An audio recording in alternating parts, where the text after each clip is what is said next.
It's hard to believe I'm in this situation, and I'm not sure where to begin. My fiancée and I have been together for 5 years.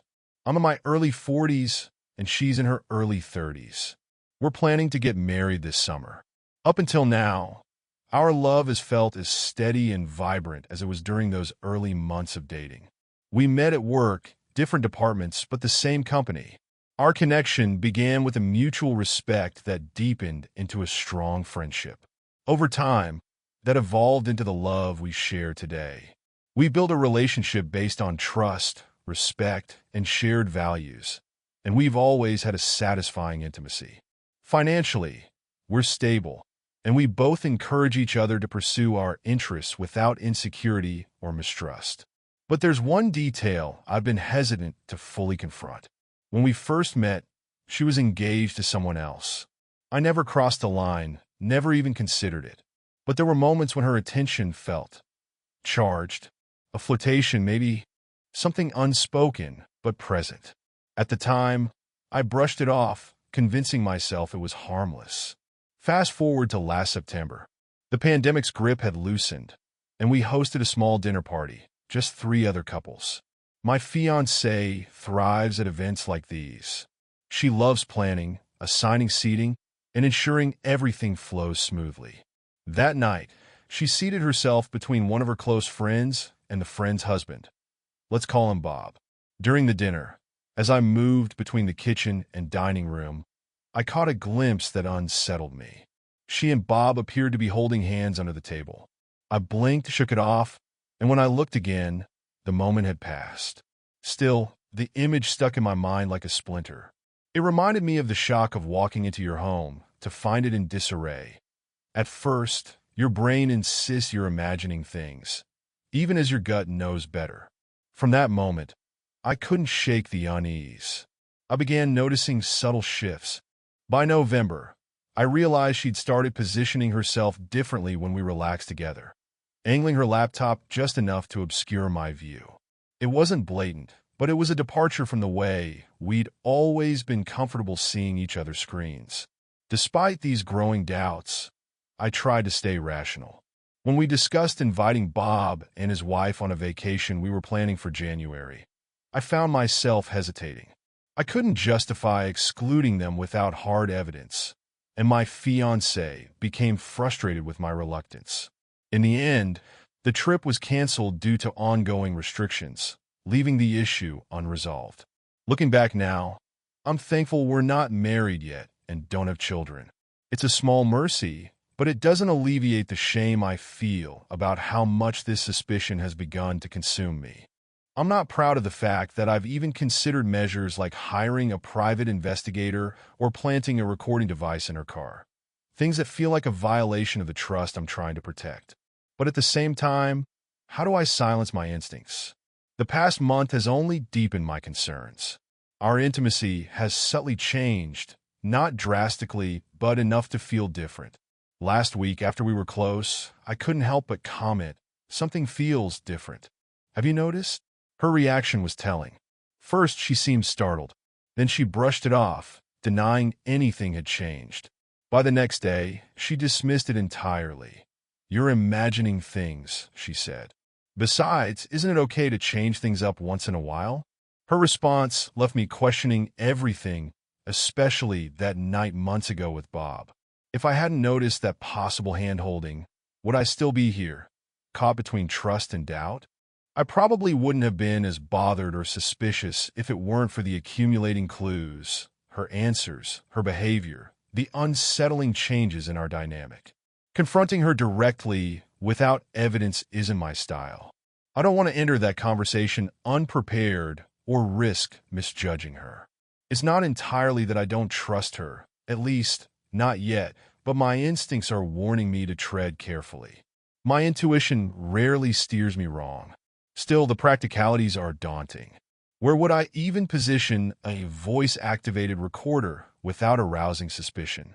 And while the idea of hiring a private investigator seemed extreme at first, the argument about short-term costs outweighing the potential financial disaster of a messy divorce is compelling. Given that I earn nearly double her salary, Any marital fallout would disproportionately impact me. Unfortunately, reaching out to her previous fiancé for insights is off the table.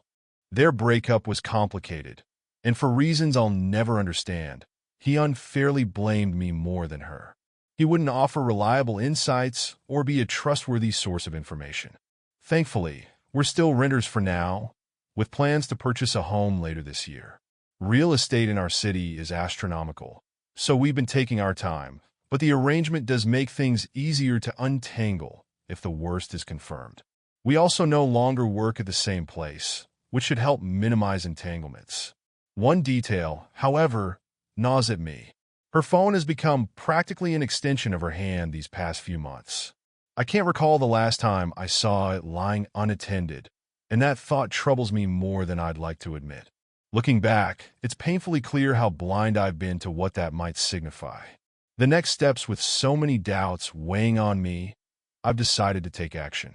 I've initiated several steps in the investigative process. Coincidentally, I have a business trip planned for the weekend after Easter, providing the perfect opportunity to observe her behavior in my absence. A quick update. I've hired a private investigator, and they begin their work tomorrow. Waiting over 2 weeks to find out would be unbearable. Last night, I also opened up to my oldest and closest friend. Sharing this with someone I trust felt like lifting a boulder off my chest. He's offered unwavering support and suggested I fly out to his city for an extended weekend, which I'm doing tomorrow evening. I told my fiancée about the trip, and her reaction was odd. Her emotions seemed mixed, part surprise, part hesitation. Regardless, if there's something going on, this weekend might make it evident. At this point, I've decided against using a voice-activated recorder. The thought of hearing her exchange sweet nothings with another man feels unbearable. If the investigator confirms my worst fears, I'll exit the relationship quietly and with dignity. There's no need for a public scene. The truth comes out. I met with the investigator today. It's confirmed. She's been cheating on me with Bob. I'm in shock, completely gutted. Friday night, he stayed at our place with her, only leaving the next morning. On Saturday, for reasons I can't fathom, they stayed in a hotel until Sunday morning. The investigator provided time-stamped photographic evidence, images I'll never be able to unsee. One photo in particular cuts deeper than the others. Taken the moment she opened our duplex front door to let Bob in, it captures the joy in her eyes, a joy I thought was reserved for us, for the life we were building together. That look will haunt me forever. Seeking support, a good friend, already aware of my situation, stood by me when I shared the news. He even took the initiative to visit Bob's wife, the other betrayed party. He personally delivered the evidence, a stack of photos, time-stamped and irrefutable. Among them were images from the hotel, Bob and my fiancée sharing kisses over dinner, and the next morning, exchanging an intimate goodbye in the parking lot. Their brazenness is staggering. They didn't even try to conceal their affair. But the worst part, the one that hits like a punch to the gut, is that first photo from Friday night. Her excitement, her anticipation as she welcomes him in. It's an image I'll never be able to erase. An hour after my friend delivered the damning photos to Bob's wife, he went to my place to drop off a package I had prepared for my fiancée. Inside were copies of the photos and a simple note. In the note, I expressed my thoughts plainly. My future goodwill toward her, not in person, but in my own mind, would depend on her willingness to face the truth. I made it clear our relationship was over, and I wanted no further contact, let alone the marriage we had once planned. I gave her until Thursday afternoon to move out of our shared home, which I alone cover financially. I also asked her to leave the engagement ring in a visible spot before leaving. Not even 5 minutes before my friend delivered the package, I noticed 2 missed calls from her. She followed up with a flurry of frantic texts, asking where I was, why I wasn't answering, and why I wasn't at work. I can only assume Bob had contacted her in a panic, perhaps thinking someone was onto them. She likely believed they could somehow explain their way out of this. After receiving the package, the missed calls and texts escalated. Her messages were riddled with attempts to downplay the situation. It's not what it looks like. Unbelievable. Shortly after, I received 2 voicemails, her voice a chaotic mix of sobs and shrieks. In the first, her words were nearly unintelligible. In the second, she admitted the truth captured in the photos but claimed it was a one-time lapse of judgment. According to her, Bob had taken advantage of her while they were drunk on Friday, and one thing led to another. A strategic lie for the first time in this ordeal. I told a lie. It's unusual for me, but I needed to take control of the narrative. I texted her, "I saw you and Bob holding hands under the table at the dinner party in September." The same private investigator has been gathering evidence for months. I only requested photos from this weekend to make it undeniable. We are finished. However, if you want this to end as amicably as possible, you must do 3 things.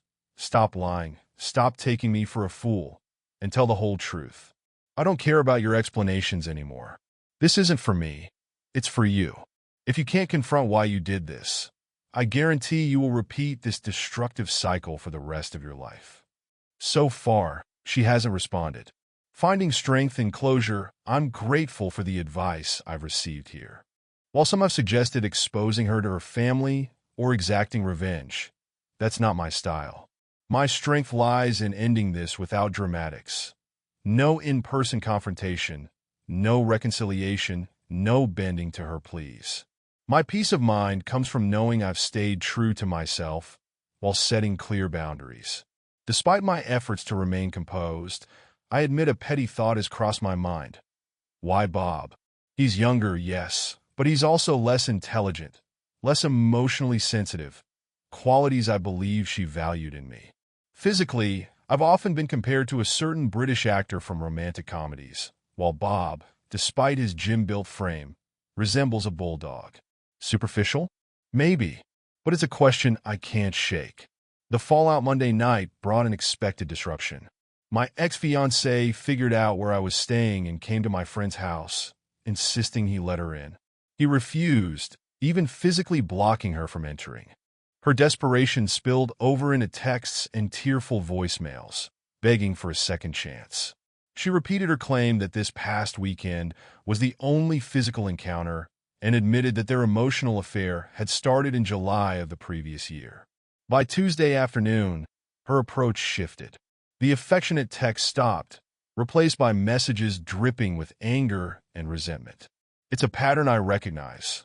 Her attempts to manipulate me back into her orbit failing, leading to lashing out. Moving forward, I'm staying with my friend, who has been a steadfast support through this ordeal. Thankfully, he's single, so I don't feel like an inconvenience. I've booked a therapy session for next Tuesday, the earliest available, and I'm focusing on rebuilding one step at a time. This experience has been profoundly traumatic, but it has also offered clarity.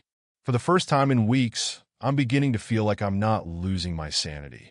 The road ahead is uncertain, but one thing is clear. This chapter of my life is closed. She asserted that my attempts to dismantle her relationship with Bob and the other betrayed spouse would fail because, according to her, the other betrayed spouse understands the value of forgiveness. The audacity of her statement stunned me. First, she assumed she could speak with authority about the other betrayed spouse's mindset. Second, she seemed convinced that forgiveness had already been extended, swiftly and unconditionally. Finally, after days of silence, I broke it with a single, pointed question. Why? She hesitated, as if weighing her answer carefully, before saying that my so-called perfectionism had made her feel unable to express herself freely. This, she claimed, began around the 2-year mark of our relationship. She went on to say that Bob makes her feel secure, protected, and able to discuss anything. When I pressed for specifics, what exactly had I done to stifle open communication? Her examples were flimsy at best. She referenced minor disagreements from the early days of our relationship, issues I believed we had resolved long ago. None of them seemed connected to the narrative she was now spinning about my perfectionism. Despite everything, she insisted she wanted to repair our relationship. She claimed she would do whatever it took to regain my trust, pleading with me not to tell anyone, not my family, not my friends, about what had happened. But her words felt hollow. I could no longer believe a single thing she said. Drained and broken at this point, I was completely drained emotionally and physically. I hadn't slept properly since Sunday. The thought of taking sleeping pills just to make it through the night crossed my mind. My self-esteem had taken a catastrophic hit. The image I'd held of her, not just as my fiancée, but as a person, was shattered. Any vision of a future with her was now impossible. Trust had been irreparably destroyed. A small part of me felt relief. Relief that I had avoided a life with someone capable of such profound dishonesty. But another part of me was consumed by humiliating questions. Was I not enough for her? Was my appearance lacking? Did she crave something I couldn't provide? These thoughts gnawed at me. Even though I had no evidence to suggest her infidelity was about physical inadequacy. The mere idea was excruciating. The unraveling the past week has been surreal, both a blur and an eternity.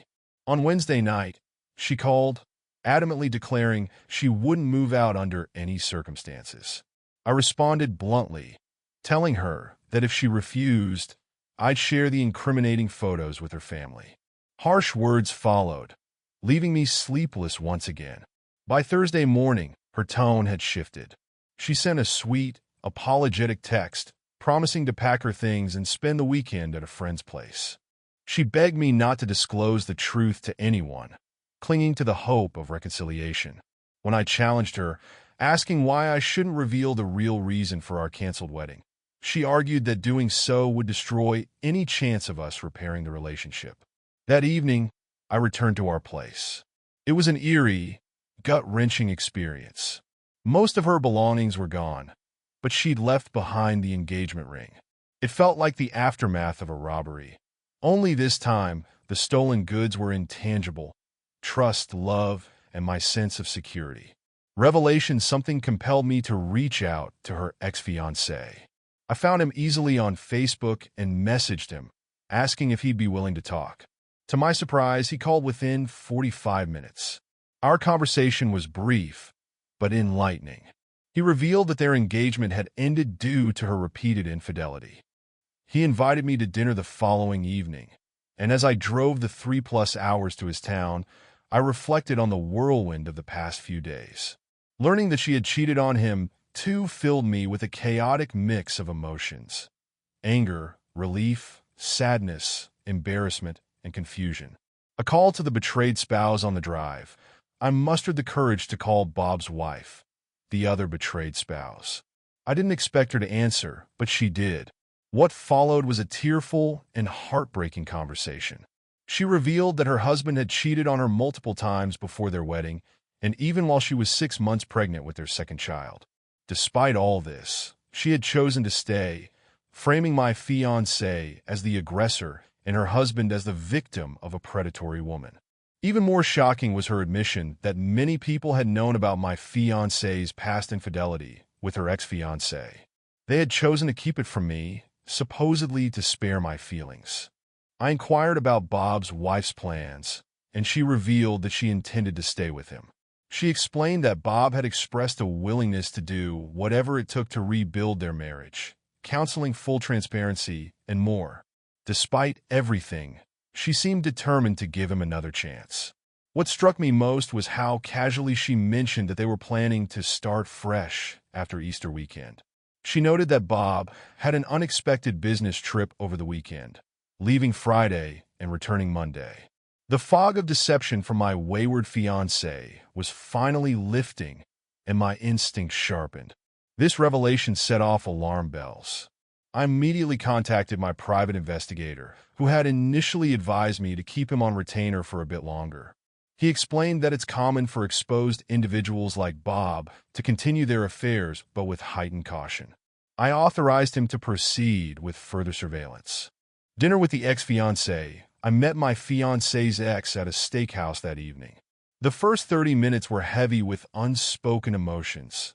Two men, both betrayed by the same woman, grappling with the echoes of their respective heartbreaks. As the conversation unfolded, he shared painful memories of her infidelities during their relationship and his deep regret for forgiving her repeatedly. Strangely, He revealed that what had often convinced him to reconcile with her were her bizarre attempts to flatter him by comparing him favorably to other men. "How could I be so foolish to be with an inferior man when I have you?" she would tell him.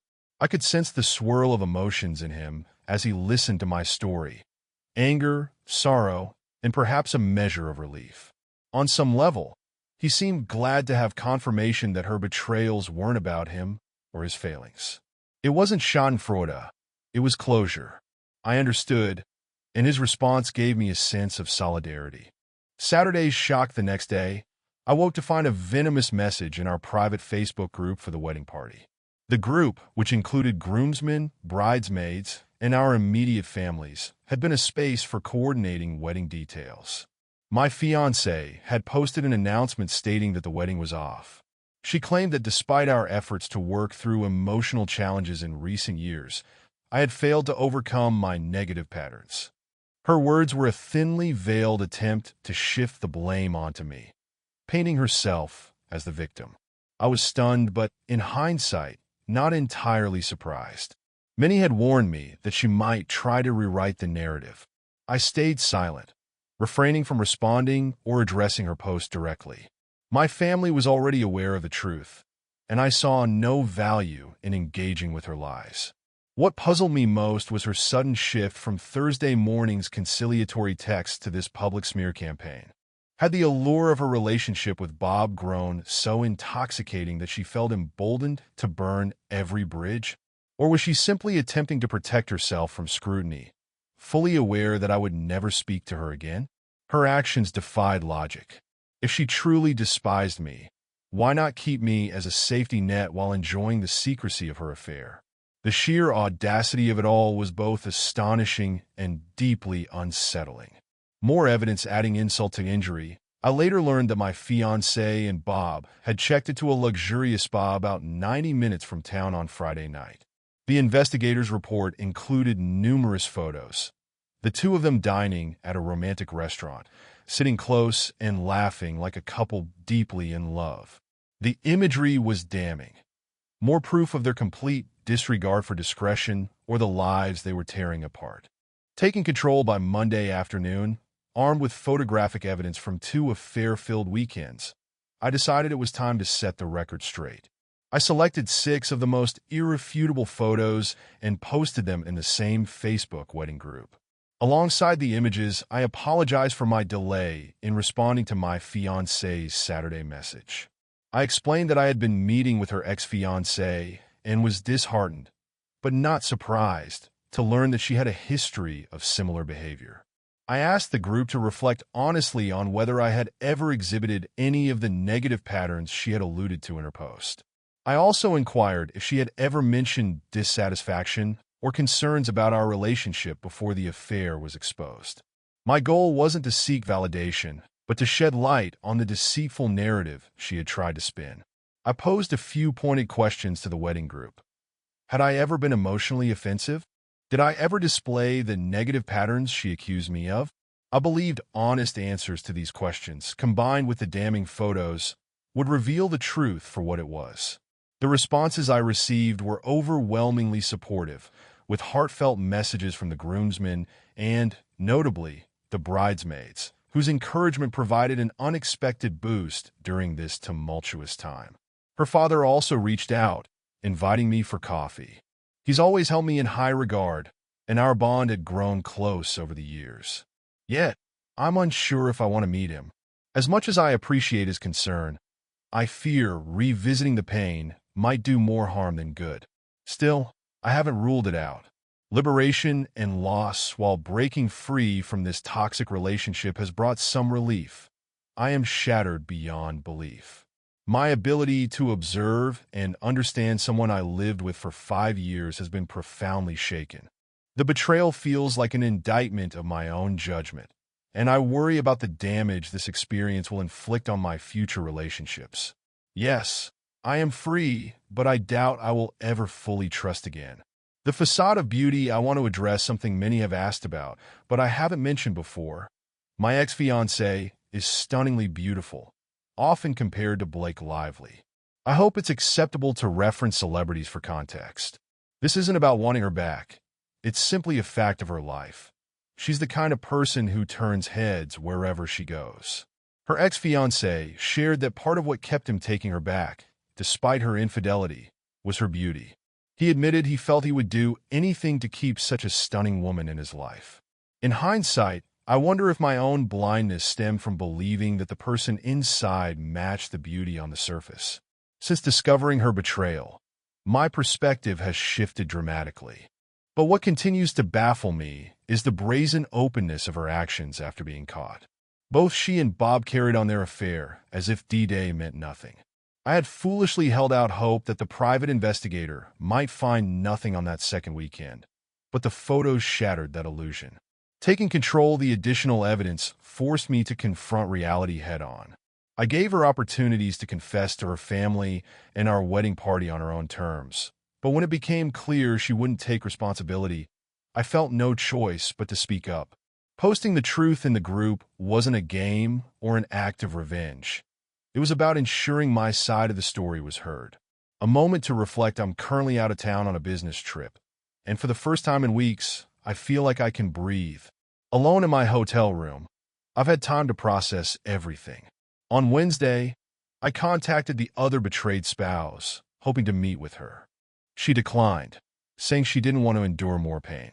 She had already heard about my Facebook post through her connection to one of the bridesmaids.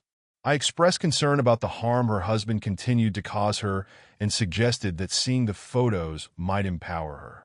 She disagreed, and I respected her decision. Her attempts to reconcile since the Facebook post. My ex-fiancé has bombarded me with texts, calls, emails, and now even a handwritten letter. Her tone has shifted drastically over the past 10 days, from anger and spite immediately after the post to sadness, despair, and now desperate pleading. In her letter, she outlined why she believes she deserves another chance and detailed a plan to make amends. I haven't responded to any of her messages, and I remain resolute in my decision. Sharing the truth about the canceled wedding was the right choice. It not only refuted her false claims that I was emotionally offensive, but also ensured her actions had consequences. Many of our mutual friends, particularly the groomsmen and bridesmaids, have rallied behind me. Their swift condemnation of her actions and support for me have been a lifeline during this ordeal. Lingering doubts, part of me wonders if her sudden change of heart is influenced by the backlash she's faced from our community. Would she still be begging for forgiveness if there had been less condemnation or if some had believed her lies? As much as this thought lingers, I know I can't dwell on it. Her motivations are no longer my concern. Despite everything, I've decided to meet with her father on Thursday. I know it might disappoint some, but I feel it's the right step. Perhaps there's still a part of me seeking closure, or maybe I owe it to the man who once trusted me with his daughter's future. We met for afternoon drinks at his golf club, and the conversation was long, intricate, and emotionally charged. Her father, a prominent figure in the city with considerable influence, confided in me about his own past. He revealed that he had 2 significant affairs when my fiancée was younger, something she had never disclosed to me. He admitted to feeling responsible for her infidelity, suggesting that her actions were influenced by the way she idolized him. When both of his affairs came to light, he confessed he had failed to explain to his daughter the depth of the harm his actions caused, to her mother, the family, and the extended circle. He seemed to believe that this lack of guidance had left her with a skewed understanding of loyalty and trust. A proposition of power, he told me, with a tone that mixed sorrow and urgency, that his daughter had never loved another man as deeply as she loved me. This, he said, was the first time someone had truly held her accountable for her behavior. He suggested that I had a rare and significant power in this situation, a chance akin to a god, to grant her forgiveness and redemption. He argued that such an act would not only demonstrate greatness on my part, but would also secure her unwavering loyalty for life. There was an allure to his words. The idea of being a pivotal force in someone's transformation has its temptations. But then, he made a crucial misstep. He mentioned that, given his reputation and influence, he could open doors for me if I chose to forgive her. That was the moment I lost my composure. It hit me then. His belief that his power and name could absolve any wrongdoing was no different from her belief that her physical beauty could excuse her betrayals. Both relied on superficial advantages to sidestep accountability. Finding my voice thanks to the clarity I've gained through reflection and the insights shared here, I found the words to respond. "I don't think you understand," I began. "It will take years for your daughter to re-enter my life in any capacity. For me to consider being with her again, I would need to see genuine understanding, empathy, self-awareness, and sincere remorse. That's not something that happens overnight. She's been engaging in this behavior for years, and the damage runs deep." To his credit, he respected my stance. He nodded solemnly and asked if I would consider giving it time. I left the meeting feeling both drained and resolute. A harrowing encounter on Friday morning. Hours before my flight, Bob's wife, the other betrayed spouse, called. Her voice trembled as she asked to meet for coffee. I agreed, out of respect for her courage. The 40 minutes we spent together were painful for both of us. She struggled to process the photos from the second affair weekend, each image a fresh wound. By the end of our conversation, though, she seemed to be taking the first steps toward acceptance. It was clear she was beginning her own slow and challenging journey to heal. I considered suggesting this thread to her, but ultimately decided against it. The situation was already complex enough without adding another layer. A mother's plea that evening. I received a lengthy email from my ex-fiancée's mother. She expressed empathy for the pain I must be feeling, but quickly shifted focus to her daughter. She shared that her daughter had confessed everything about the affair and was utterly broken. She asked me to take time to consider giving her another chance, framing it as a plea for compassion. The email left me feeling as though my own pain had been relegated to a mere afterthought. The letter, when I returned home, I found a handwritten letter in my mailbox. I resisted the urge to open it, even going to bed undecided about whether I should read it at all. But sleep evaded me, and in the stillness of the night, curiosity won. The letter began with an apology, straightforward, yet deeply regretful. She acknowledged the pain she had caused me and admitted to ending her relationship with Bob. What followed was unexpected, a detailed comparison of me to Bob and her other partners. While I no longer care about such comparisons, I found the level of detail both unusual and oddly touching. She also provided a timeline of events, starting weeks before the September dinner party where I had suspected them of holding hands under the table.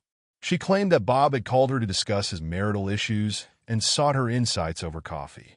This initial meeting, she explained, gradually escalated into something more. Before the dinner party, she revealed, a week of texting between her and Bob unfolded. On the morning of the dinner party itself, under the guise of an extended shopping trip, they met in a park. There, he confessed his deep infatuation for her. She admitted feeling ashamed for being swayed by his words, but claimed he was relentless. His argument?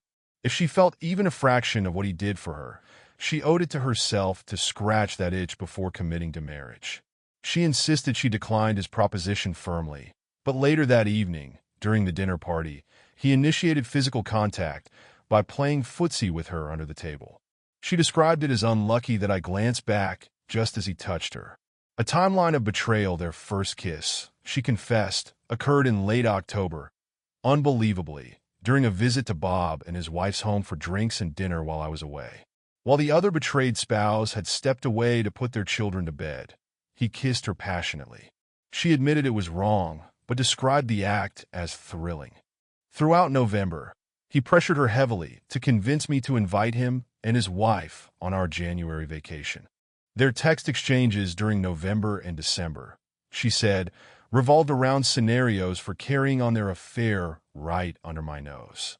She provided vague details about the affair's physical escalation, stating it began in earnest in early February.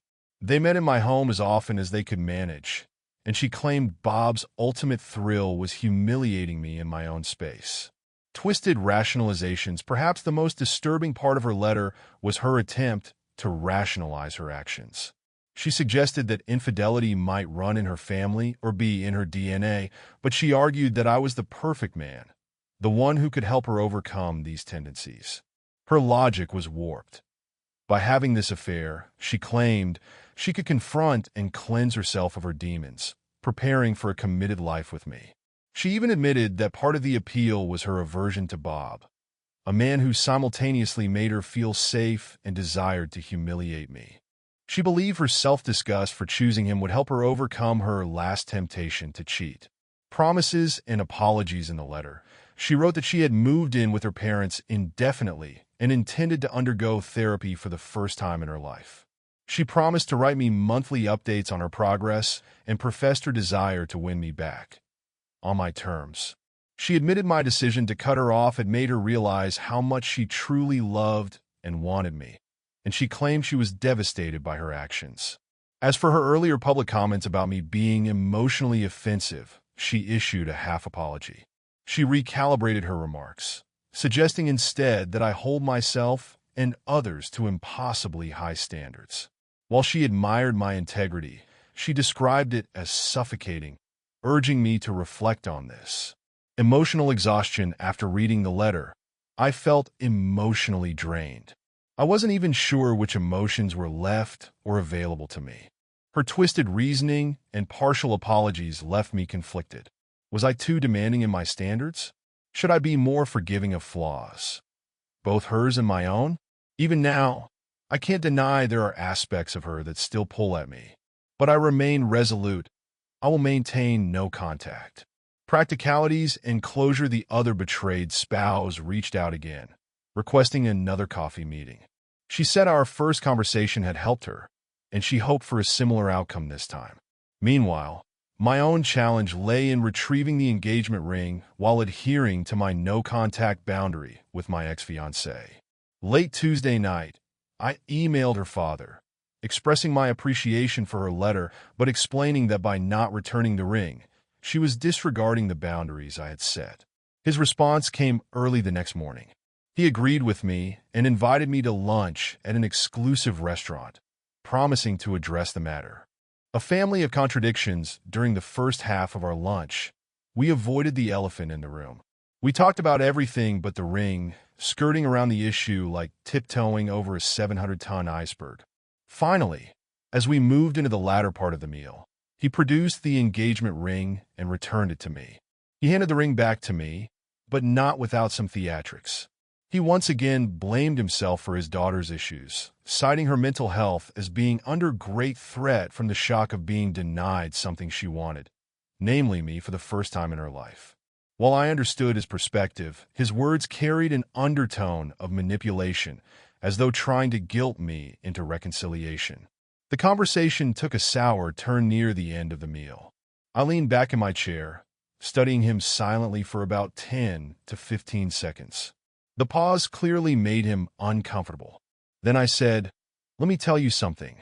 By the time I was 13, maybe even younger, my mother instilled in me a powerful mantra.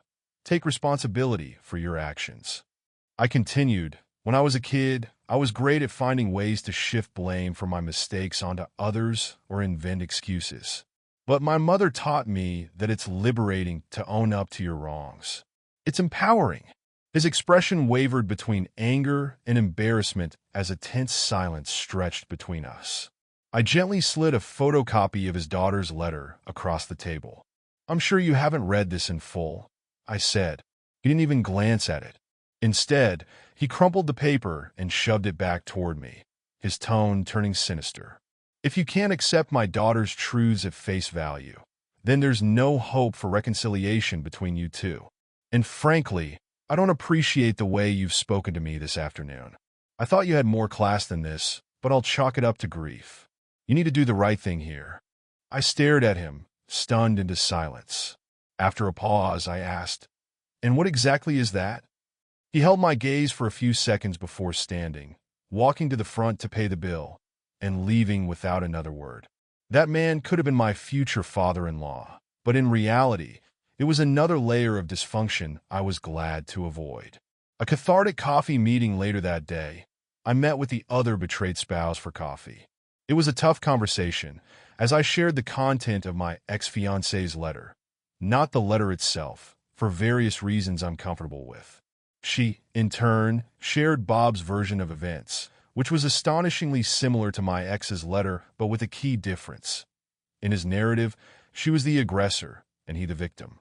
Beyond the initial shock of learning that he, too, claimed I was emotionally offensive, her timeline confirmed that the affair likely began as early as June 2020.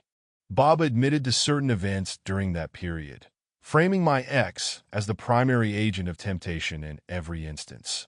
After recounting our respective tales from the crypt, something incredible happened. We started laughing. At first, it was nervous, almost guilty laughter, but it soon grew into full-blown fits of immature giggling. It was cathartic, a lighthearted release I hadn't experienced in months. For that moment, the weight of betrayal lifted, and we found solace in our shared absurdity. As we wound down, she became teary-eyed. "I don't know what I'm going to do," she admitted.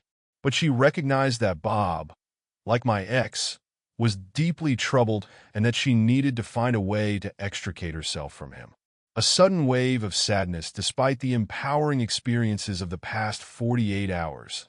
I sit here now, overwhelmed by sadness and loneliness. The sense of loss is immense, and the idea that I may never fully recover or trust again weighs heavily on me. One thing, however, is certain: I will not take my ex-fiancée back. I'm currently drafting a final letter to her, politely but firmly asking her to leave my life forever. The final letter, the letter I sent yesterday afternoon, was written with care, despite knowing some may disapprove of my decision to send it at all. It felt necessary to draw a definitive line, not just for her, but for myself. Here's what I wrote. Blake, this letter is divided into 3 parts. It is the last time I will be communicating with you. I kindly request that you refrain from contacting me in any way from now on. Furthermore, I ask that neither your family nor friends reach out to me on your behalf. Should this boundary be disregarded, I will take further steps to protect my peace and privacy. I may have to resort to legal action to protect myself. Our relationship has been irreparably damaged by your choices and actions. Regarding your letter, I'm glad to hear you're seeking therapy. I hope it brings you the clarity and self-honesty you've never achieved before. That said, the environment around you, particularly your family, has supported and enabled your behavior. Even if you address the voids within yourself, breaking free from their influence will be essential. I appreciate you returning the ring. It symbolizes closure, though I'd like to reflect on a moment, perhaps the last, when we were genuinely happy together. During the peak of the pandemic, we escaped to your parents' cabin by the ocean for a long weekend. One Friday afternoon, we were exploring high rocks along the shore. You ventured dangerously close to the edge, risking a fall into the sea. I pulled you back and warned you about the danger. Later that evening, as we sat by the fire, we talked about it. You said, "Risk is good. It makes us feel alive. Besides, I know you'll always be there to pull me back." Now, I realize that moment encapsulated everything about you and your intentions that eventually destroyed our relationship. You pushed boundaries, seeking the thrill of risk, trusting someone else to mitigate the consequences. I'm slightly disappointed in myself for not recognizing it sooner, but now I'm thankful to see you for who you truly are. I hope you can find the courage to change, but I won't be part of that process. A troubling update this morning. I had breakfast with the maid of honor from the wedding that will never happen. She was with my ex-fiancée on Saturday when she received my final email. Apparently, my ex was inconsolable, locking herself in her room and crying all night. The maid of honor's account struck me as both troubling and slightly absurd, like the reaction of a teenager denied a Saturday night sleepover. What worries me more, though, is what she shared next. When her father read my note, he became furious and allegedly said, "He will pay." Frankly, this concerns me deeply. The idea that he might seek revenge against me is unsettling. I've read warnings about this kind of behavior here, and I'm now considering how best to protect myself from a potential threat. A friend in both camps, the maid of honor, has been a surprising ally during this ordeal. Towards the end of breakfast, I expressed my gratitude for her updates and asked why she chose to help. She revealed something I hadn't known. She broke up with her long-term partner about a year ago because he repeatedly cheated on her. Interestingly, she believes my ex was drawn to her as a friend for the same reason she was drawn to me as a boyfriend. We both embody stability, reliability, and integrity, qualities my ex seems to lack in herself. While the maid of honor wasn't surprised by the infidelity, she admitted she had hoped I might be an exception. She continues to be a friend to my ex, but she empathizes with me and believes I've handled the situation the right way. Concerns about the other betrayed spouse until Thursday. The other betrayed spouse and I had been exchanging light, supportive texts daily. But I haven't heard from her since, which is understandable given what we're both going through. However, the maid of honor mentioned that Bob's wife has been sending numerous angry and hurtful messages to my ex over the past few days. Texts, calls, and emails filled with bitterness. This raises a concern. Could Bob's influence be exacerbating her anger? It's clear he's trying to frame himself as the victim, which may shift her focus solely onto my ex-fiancée as the aggressor. I worry about her well-being and whether this cycle of blame will hinder her healing. Setting boundaries and offering support this situation leaves me with a question. What should my boundaries be when offering support? I want to be there for her, as others have been for me, but I recognize that my presence might remind her of her own pain. Sometimes, talking to me might dredge up memories of what she's endured. Many here have advised me to support her gently, and I've tried to do so, but I also understand the importance of guiding without insisting. Just as you can lead a horse to water but can't make it drink, I wonder how persistent I should be in offering support. I want to respect her space while letting her know she's not alone in this. I appreciate your insights and support as I navigate these challenges. For now, I'm experiencing emotional ups and downs. While I have no desire to have my ex-fiancée back in any form, I find myself grappling with lingering fears about future relationships. The idea of intimacy is particularly fraught. I worry that I'll bring a lack of confidence to those moments, which has never been an issue for me before. Intimacy has always been a positive, life-affirming experience, but now I'm concerned intrusive thoughts might disrupt my ability to connect with someone new, someone completely different from her. Perhaps these concerns are premature. Right now, my focus should simply be on surviving this period without dwelling too much on the idea of new relationships. I apologize for the disorganization of this post. It's more of a mind dump following a significant meeting with someone deeply involved in this situation. Best of luck to everyone here. A shocking accusation this morning. The police called to inform me that my ex-fiancée had made a false accusation against me. Needless to say, the accusation was entirely untrue. My lawyer is aware that I frequent this forum and, while recognizing its positive impact on my mental health, advised me not to discuss specifics until the matter is resolved.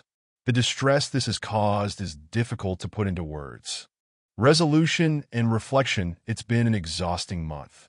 While I haven't posted in a while, I wanted to share a brief update. Fortunately, the police investigation concluded swiftly, lasting only 11 days. On the first Monday of May, my lawyer called with the news that the police were dropping the case. That chapter was finally closed. Work helped me maintain some semblance of normalcy during those tense days. When I received the good news, it still took me a few days to fully process everything. By the end of that week, I decided to take a 5-day staycation for my mental health.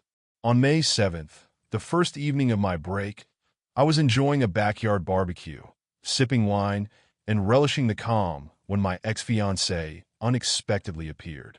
An unwelcome visit, seeing her again, was surreal. It had been a while, and she looked different.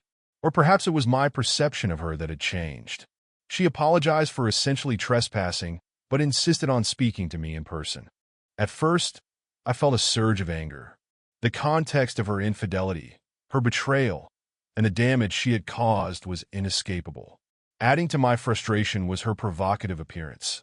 She was dressed as though hoping to seduce me, acting flirtatious and coy, as if we were still in the early stages of dating. Worse, she had violated my personal space yet again, turning up uninvited. Then she said something that made my anger burn brighter. Without explicitly stating it, she implied her father had coerced her into making the false accusation. She claimed his connections within the police force had enabled it, and that it was part of a game to scare me. She admitted that when she realized the potential consequences for me, she'd had a change of heart. She described herself as being in a deep state of mental distress, almost like a fugue state when she made the accusation. Maintaining composure to my credit, I remained remarkably calm. I took the opportunity to express the immense hurt and damage she had caused me. I made it unequivocally clear that I could never forgive her, not truly, and that I wanted no further connection with her or her family. I told her the best thing she could do for me was to honor that boundary and never contact me again. I also mentioned my conversation with her ex-partner, which visibly angered her. To her credit, she managed to control that anger and used the moment to acknowledge that she was deeply troubled. She admitted she needed genuine therapy to understand her long history of cheating and to break free from her family's unhealthy influence. She listened attentively and apologized sincerely. She admitted she now understood our relationship was over and promised to leave me alone. However, she also added some remarks that, frankly, felt like a final grasp at validation. She claimed she had only been unfaithful once, that her ex-partner wasn't as good as me in any way, and that she had felt somewhat coerced by him. Moving forward, as surreal and frustrating as the encounter was, it reinforced one truth: I am moving on. Her words and actions confirmed that my decision to end things was the right one. While I may continue to wrestle with trust issues and doubts about the future, I now have a clearer sense of closure and a firmer resolve to rebuild my life on my own terms. I simply shook my head sadly and watched her walk away. Despite the bizarre encounter, my weekend turned out to be truly relaxing.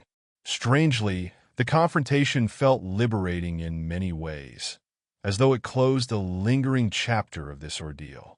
However, the following Monday, my ex-fiancée sent me an email with a photo of herself sunbathing. I chose not to respond. The next day, she escalated, sending an even more revealing photo with a note. I know you can't dislike these that much if you aren't telling me to stop. That same day, she sent a fairly explicit video of herself. At that point, I did respond. I expressed anger and made it clear that I would pursue legal action if her and her family's relentless pursuit didn't stop. Later that evening, she replied with an apology, admitting she needed help and promising not to contact me again. So far, it's been 5 days, and I haven't heard from her since. A complicated development, the most complex part of my update, involves the other betrayed spouse. On Friday night, she reached out, apologizing for her recent silence. We exchanged pleasant messages throughout Saturday, and by Sunday afternoon, she had invited herself over for drinks. On the surface, she's trying to break free from her manipulative and toxic husband. But it's evident to me that, deep down, she's still in love with him. Whether she wants to hurt him as revenge or win him back remains unclear. To get to the point, we shared a passionate kiss. Conflicted desires, I wonder if it's strange that my ex-fiancée's photos and video had aroused me.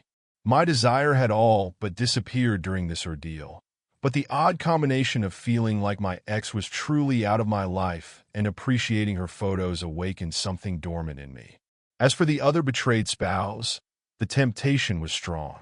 I could have slept with her, but we both realized how easily it could lead to deeper complications. We stopped before crossing that line, though she has been texting me frequently since then, trying to arrange another meeting. Acknowledging the dangers, I know this isn't a good situation. The temptations are clear. Convenience. I haven't had intimacy in a long time, and I'm not ready to start dating seriously. Revenge. There's a small, petty satisfaction in the idea of indirectly striking back at my ex-fiancé and Bob. Support. I feel like I'm one of her few healthy supports, and there's an altruistic drive to help her. But I'm also self-aware enough to recognize the risks. Less than 5% of her behavior, seems driven by genuine attraction or desire for me. It's mostly tied to her unresolved feelings for her unfaithful husband. I also realize that if I were to have intimacy with her, it could trigger my ex-fiancée to return in an even more disturbed and obsessive manner. Moving forward, this sums up my update. It may not feel as dramatic as previous chapters, but in some ways, it's a testament to progress. I'm resisting the temptation of my ex-fiancée, and the pain and anger from her betrayal feel less acute than they did in the beginning. That said, I recognize the damage this has left me with. My decision to kiss the other betrayed spouse reflects that, and I'll continue to seek counseling to better process these feelings. One reassuring constant has been this forum. It's been a source of helpful, sober, and honest guidance, a much-needed reality check in the aftermath of betrayal. Reflecting on the events since my ex-fiancée unexpectedly showed up at my place, it's clear her visit sent me into a bit of a tailspin. But I now feel like I've regained control and am moving forward. Legal steps and family support. This morning, I had a productive conversation with my lawyer. While he wasn't pleased I had responded to my ex-fiancée at all, he was relieved to hear I hadn't taken any action with the photos or videos, such as forwarding or downloading them.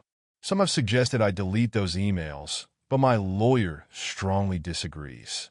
He believes they constitute clear evidence of ongoing stalking by my ex-fiancée and her family. He is now taking careful steps to initiate legal action against them, focusing on the false accusation and the well-documented pattern of stalking and intimidation. On a positive note, my brother is arriving on Thursday and will stay with me for about a week. He's a wonderful person with a busy life as a husband and father, so I'm looking forward to spending quality time together. He'll also serve as a moral compass, helping me avoid falling into the traps that nearly ensnared me last week. I just had a productive phone call with the other betrayed spouse. Without any prompting from me, she acknowledged that our brief kiss was inappropriate and driven more by a desire for revenge than genuine emotion. She fully understands why we can't see each other in the near to medium-term future, so that shouldn't be an issue.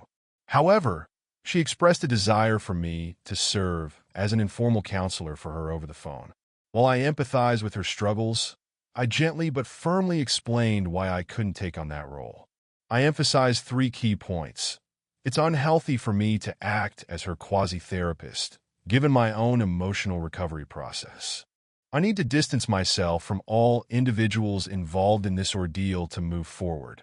She deserves professional help from someone capable of asking the tough, empowering questions to help her break free from her toxic husband. While she was upset, especially because her past experiences with therapy hadn't gone well, she ultimately agreed.